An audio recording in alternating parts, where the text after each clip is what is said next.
నమస్తే, నేను మీ Teja. Middle east కంట్రీస్లో ముఖ్యంగా హర్మోజ్ జలసంధి దగ్గర అయితే ప్రస్తుత పరిస్థితి చాలా ఉద్రిక్తంగా ఉంది. ఎందుకంటే ఇరాన్ అటువైపు ఏమైనా యుద్ధ నౌకలు వచ్చినా, ట్రేడింగ్ షిప్స్ వచ్చినా వాటిపైన దాడి చేస్తాం, లేదంటే సీ మైన్స్తో పేలుస్తూ ఉంటూ కూడా ప్రపంచ దేశాలని భయపడుతుంది.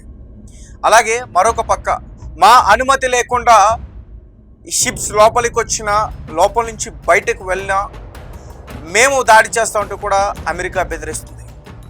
ఇక్కడ అమెరికా బెదిరించడానికి కారణం ఏంటంటే ఇరాన్ టోల్ ఫీజుని వసూలు చేస్తుంది. అది యువాన్ రూపంలో, అంటే చైనా కరెన్సీ రూపంలో టోల్ ఫీజుని వసూలు చేస్తుంది. ఇది ఆర్థిక నేరం అని అమెరికా అంటుంది. అలా ఎవరైనా ఫీజు వాళ్ళకి పే చేసి తమ షిప్పుల్ని ఇక్కడి నుంచి ట్రేడింగ్ నడపాలనుకుంటే ఆ షిప్పులపైన మేము అటాక్ చేస్తాం. సముద్రంలో ఎక్కడున్నా సరే మా నేవీ ఫోర్స్ వాళ్ళని వేటాడి నరకానికి పంపిస్తుందంటూ కూడా ట్రంప్ రీసెంట్గా ఈ రకమైనటువంటి వ్యాఖ్యలు చేశారు. ఇక ఇరాన్, చైనా, అమెరికా, ఇజ్రాయెల్, ఇప్పటి నుంచి మనం 3 దేశాల గురించే ఇక్కడి నుంచి 4 దేశాల గురించి మాట్లాడుకోవాలి. కారణం ఏంటంటే చైనా కూడా ఇండైరెక్ట్గా వార్లోకి ఇన్వాల్వ్ అయినట్టు. ఎందుకంటే ట్రంప్ చైనాని హెచ్చరించాడు, చైనా కూడా ట్రంప్ని హెచ్చరించింది. రీసెంట్గా చైనా షిప్స్ అటువైపు వస్తుంటే మేము తనిఖీ చేసిన తర్వాతే వాటిని పంపిస్తూ కూడా ట్రంప్ చేసిన వ్యాఖ్యల్ని China defence minister admiral Dong Jun ఖండించారు. ఓవర్ యాక్షన్ చేస్తే గూబ పగలగొడతామని చెప్పి. ఎందుకంటే చైనాకి ఇరాన్ నుంచి చాలా ఎగుమతి అవుతుంది. ముఖ్యంగా 40% ఆయిల్ అయితే ఇంకొక 30% ఎల్ఎన్జీ గ్యాస్ అక్కడి నుంచి చైనాకి ఎక్కువగా ట్రేడింగ్ జరుగుతూ ఉంది. దీన్ని అడ్డుకునే ప్రయత్నం చేసి, పైగా దాన్ని తనిఖీ చేసే ప్రయత్నం చేస్తే లాగి గువ్వ మీద లెంపగా కొడుతూ ఉంటుంది చైనా అమెరికాని. ఒకవేళ అమెరికా హర్మోజ్ జలసంధి దగ్గర అలానే కనుక బిహేవ్ చేస్తే చైనా డైరెక్ట్గా వార్లోకి ఇన్వాల్వ్ అవుతుంది అనేది అయితే మాత్రం స్పష్టంగా అర్థం అవుతుంది. ఇక ఇరాన్ అమెరికాని తీవ్రంగా హెచ్చరిస్తుంది. మీ అయితే యుద్ధ నౌకలు వచ్చాయో దయచేసి వాటిని వెనక్కి తీసుకెళ్ళండి, లేదంటే వాటి పేలిపోతాయి. మేము సీ మైన్స్ పెట్టామంటూ కూడా చెప్తాం. ఆల్రెడీ మిసైల్స్తో అటాక్ చేయడానికి ప్రయత్నిస్తాం. అలాగే ఇరాన్ అయితే మాత్రం చాలా స్ట్రాంగ్గా వార్నింగ్ ఇస్తుంది. ఇరాన్, మేము ఏమాత్రం ఆయుధాలని కోల్పోలేదు, మా దగ్గర ఆయుధ సంపత్తి బాగానే ఉంది, మా పైన ఎన్ని దాడులు చేసినా మాత్రం మేము తిరిగి యుద్ధానికి సిద్ధంగానే ఉన్నామంటూ కూడా రీసెంట్గా ఇరాన్ ప్రకటించింది. అయితే ఇరాన్ దగ్గర చూసుకుంటే ఇరాన్ నేవీ ఫోర్స్ స్ట్రాంగ్గానే ఉంది, ఇరాన్ ఎయిర్ ఫోర్స్ స్ట్రాంగ్గానే ఉంది. ఇరాన్కి సంబంధించిన రాడర్ వ్యవస్థలు అమెరికా, ఇజ్రాయెల్ చేసిన జాయింట్ ఆపరేషన్స్ వల్ల కోల్పోయినా కానీ అవి కూడా వాళ్ళు వెంటనే వాటిని నిర్మించుకోగలిగారు. అలాగే ఇరాన్కి సంబంధించి లీడర్స్, ఇరాన్ మిలిటరీ కమాండర్స్ చాలామంది కూడా చనిపోయారు. సో అంటే నష్టం అయితే జరిగింది కానీ యుద్ధం అయితే ఓడిపోలే. నష్టం అయితే జరిగింది. కేవలం ఇరాన్కే కదా, అమెరికాకు కూడా నష్టం జరిగింది. ఎందుకంటే దుబాయ్లో కూడా వారి యొక్క బేసెస్ని వాళ్ళు కోల్పోయారు, మిలిటరీ బేసెస్, ఎయిర్ బేసెస్ని. సరే, అసలు ఇరాన్కి సంబంధించి వాళ్ళ దగ్గర ఏమున్నాయనే విషయాన్ని మనం మాట్లాడుకుంటే short range ballistic missiles SRBM రీసెంట్గా వాటితో అటాక్ చేసింది. ఇవి 300 to 1000 కిలోమీటర్స్ వరకు కూడా దూసుకెళ్ళి అటాక్ చేయగలవు. అలాగే షాహాబ్ 1, షాహాబ్ 2, ఫతాహ్ 110, జుల్ఫికర్, దెస్బోల్ ఇటువంటి బాలిస్టిక్ మిసైల్స్ కూడా ఉన్నాయి. అలాగే medium range missiles MRBM. So ఇవి కూడా 1000 నుంచి 3000 వరకు కూడా దూసుకెళ్ళి అటాక్ చేయగలరు. అన్ని కిలోమీటర్లు ట్రావెల్ చేసి టార్గెట్ని ఫినిష్ చేయగలరు. సో అలాంటివి గహాద్రి, కరంషోర్తో కువైట్, అలాగే దుబాయ్ కొన్ని ప్రాంతాలపైన అటాక్ చేసింది ఇరాన్. ఇక long range advanced missiles ICBM, inter continental ballistic missiles, ఇవి కొరియా దగ్గర కూడా ఉన్నాయి. సో వీటితో కూడా అటాక్ చేయగలిగే సామర్థ్యం తమ దగ్గర ఉంది. అలాగే వీటిలో Sejjil, cruise missiles, anti ship missiles, ఇక డ్రోన్స్, ఇవన్నీ కూడా నియర్లీ 3000 కిలోమీటర్ల వరకు కూడా దూసుకెళ్ళి టార్గెట్ని ఫినిష్ చేయగలిగే సామర్థ్యం ఇరాన్ దగ్గర ఉన్నాయి ఈ మిసైల్స్. అలాగే షాహిద్ డ్రోన్స్, ఇందులో 2 టైప్స్, 136, 131, ఇవి కూడా 1000 నుంచి 2000 కిలోమీటర్ల వరకు కూడా టార్గెట్ చేసి దాడి చేసిన తర్వాత వాటంతటా అవే పేలిపోతాయి. సో వీటితో పాటు సీ మైన్స్, రీసెంట్గా సీ మైన్స్తో ప్రపంచ దేశాలని భయపడుతుంది ఇరాన్. మొన్నటి వరకు హర్మోజ్ని క్లోజ్ చేసి ప్రపంచ దేశాల మధ్య ఒక ప్రెజర్ని తీసుకొచ్చింది.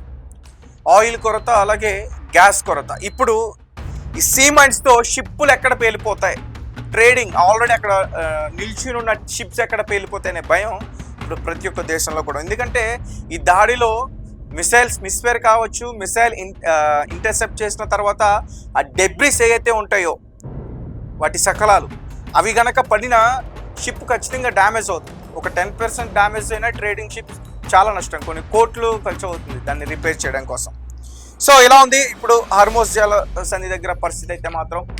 సో అమెరికాని మళ్ళీ ఢీ కొట్టడానికి మేము సిద్ధంగానే ఉన్నాం, మా దగ్గర మిసైల్స్ని అటాక్ చేస్తాం, వారు యుద్ధానికి వస్తే మేము సిద్ధమే అంటూ కూడా ఇరాన్కి సంబంధించిన IRGC Islamic revolution guard corps ఈ రకంగా అయితే ఒక ప్రకటన అయితే తెలియజేశారు.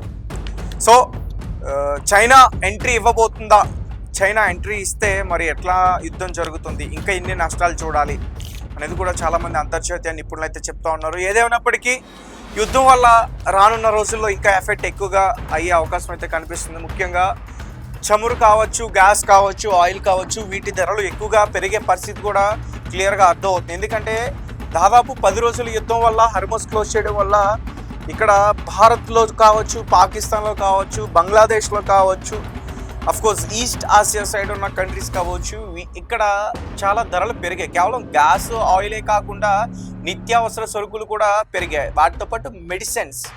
సో అన్ని రకాలుగా చాలా ఇబ్బంది. మనం ఏదో ఇక్కడ ఉండి 4 పూట్ల ఆహారం తీసుకుంటాం అనుకుంటున్నాం, కానీ మనకు తెలియకుండా మన ఖర్చులు అధికంగా పెరిగిపోతున్నాయి. ఫర్ ఎగ్జాంపుల్ ఈరోజు బయట టిఫిన్, ఒక ప్లేట్ టిఫిన్ 50 నుంచి 60 రూపాయలు, ఇంతకుముందు కేవలం 30-35 అంతే. సో అంటే తెలియకుండా పెరిగిపోతాయి. ఇక ఆహార మొత్తం ఆ విషయానికి వస్తే ఒక ప్లేట్ మీల్స్ కావచ్చు, ఇలా అన్నీ కూడా పెరిగిపోతున్న పరిస్థితి అయితే క్లియర్గా ఉంది. సో ఇప్పుడు ఈ యుద్ధం కాస్త ఎక్కువగా ముదురుతుంది కాబట్టి డబుల్ రేట్లైనా ఇప్పుడు మనం ఆలోచించాల్సిన అవసరం లేదు. సో ఇప్పుడు టిఫిన్ 40 రూపీస్ ఉంది, రేపొద్దున 80 కంపల్సరీగా అవుతుంది. 100 దాటినా మనం ఖచ్చితంగా ఆలోచించాల్సిందే. సో యుద్ధం ఎఫెక్ట్ అన్ని దేశాలకి అంత ఉంది. ఈ హార్మోస్ వల్ల, ఈ హార్మోస్ క్లోజ్ చేయడం వల్ల వాణిజ్యానికి చాలా ఇబ్బంది. అలాగే చాలామంది ఇరాన్ ఎక్కువ నష్టపోయింది, ఇరాన్ని పూర్తిగా అమెరికా ధ్వంసం చేసేస్తున్నట్టు కూడా చెప్తున్నారు. ఇరాన్కి పెద్ద నష్టం అయితే ఏం కలగలే. ఇరాన్ కేవలం డ్రోన్స్, బ్యాలిస్టిక్ మిసైల్స్తో మాత్రం అటాక్ చేస్తుంది. ఇరాన్ దగ్గర చాలా వేల సంఖ్యలో ఉన్న కొన్ని మీడియం రేంజ్ మిసైల్స్ కావచ్చు, లాంగ్ రేంజ్ మిసైల్స్ కావచ్చు, నేను చెప్పినట్టు advanced missiles, ICBM inter continental missiles, వాటిని ఎక్కువగా యూజ్ చేయలేదు. కేవలం ఎయిర్ బేసెస్ పైన డ్రోన్స్తో అటాక్ చేసింది, వందలాది డ్రోన్స్తో అటాక్ చేసింది తప్ప ఎక్కువగా అయితే మాత్రం నష్టపోలేదు. బట్ ఇరాన్ ఎంతో కాలం నుంచి నిర్మించుకుంటున్న ఇన్ఫ్రాస్ట్రక్చర్ అలాంటి వాటిపైన అటాక్ చేయడం వల్ల చాలా ఇబ్బంది. అది మిలిటరీకి ఎఫెక్ట్ కాదు కానీ సివిలియన్స్కి ఇబ్బంది. లైక్ బ్రిడ్జ్ని కూల్చేశారు, బ్రిడ్జ్ని యూజ్ చేసిన సివిలియన్స్, సామాన్య ప్రజలు. అలాగే రైల్వే స్టేషన్, అలాగే ఆయిల్ రిఫైనరీ, గ్యాస్ ఇండస్ట్రీస్, ఇవన్నీ కూడా సామాన్యుల ప్రజలకు ఉపయోగపడేవి. సరే మిలిటరీ బేసెస్ని సరిగ్గా ఢీకొట్టలేకపోతున్నారు, కానీ మిలిటరీ మేజర్స్, కమాండర్స్ని చంపగలుగుతున్నారు. సో అంటే వాళ్ళని చంపితే ఒక రూట్లోకి వస్తారనేది వాళ్ళ ప్రయత్నం, కానీ ఇరాన్ మాత్రం ఎక్కడ కూడా తలవంచట్ల. సో ఏదేమైనప్పటికీ యుద్ధంలోకి చైనా డైరెక్ట్గా ఎంట్రీ ఇవ్వనుంది. ఇస్తే మాత్రం హార్మోస్ జలసంధి దగ్గర పరిణామాలు వేరేలా ఉంటాయి. ఇకపై ప్రతి దేశంలో కూడా ఎమర్జెన్సీ ప్రకటించే అవకాశం ఉంది, లాక్డౌన్ కూడా పెట్టే అవకాశం ఉంది. సో గాయస్, మీ కామెంట్స్ ఏంటి, మీరేం చెప్తారు యుద్ధానికి సంబంధించి? మనకు తెలియకుండానే మన వెనక చాలా చాలా ప్రెజర్స్ అయితే ప్రతి ఒక్క దేశం పైన ఉంది. బట్ మనం ఏంటంటే ఓకే కూల్, శాంతి చర్చలు జరిగాయి, ఓకే అవి విఫలం అయ్యాయి, ఇప్పుడు అటాక్ చేసుకుంటారు అంతే కదా అనుకుంటున్నాం. కానీ అది గనక యుద్ధం ముదిరితే నేను చెప్పినట్టు ఇప్పటివరకు సగం పెంచారు రేట్లు, ఒక 5 to 10% పెంచారు, 50% పెరుగుతుంది. అంటే ఒక ఆయిల్ ప్యాకెట్ ఈరోజు 100 రూపాయలకి వస్తుందంటే అది 300 అవుతుంది. అలాగే ఇప్పుడు గ్యాస్ బయట నార్మల్గా డొమెస్టిక్ గ్యాస్ కాకుండా ఈ బ్లాక్ గ్యాస్ ఏదైతే ఉందో ఈ షాప్స్లో వాడే గ్యాస్, అవి ఇప్పుడు 1800, 2000కి వచ్చేటి యుద్ధం జరగకముందు. తర్వాత 2000కి వెళ్ళాయి, తర్వాత 3000కి వెళ్ళాయి, బ్లాక్లో మళ్ళీ 7000కి వెళ్ళాయి. అది ఇప్పుడు ఖచ్చితంగా 15 నుంచి 20,000 వరకు కూడా వెళ్ళే ఛాన్స్ ఉంది. యుద్ధం కనుక ఈ మంత్ ఎండింగ్ వరకు జరిగితే చాలా చేంజ్ అవుతాయి. స్టాక్ మార్కెట్, ట్రేడింగ్ అన్నీ చేంజ్ అవుతాయి. సో మనకు తెలియకుండానే మన పైన చాలా ఒత్తిడి, ప్రెజర్ అనేది ఉంటుంది. సో చూసి కామెంట్ చేయండి, మీరేం చెప్తారు ఇప్పుడు నేను చెప్పిన సబ్జెక్ట్కి.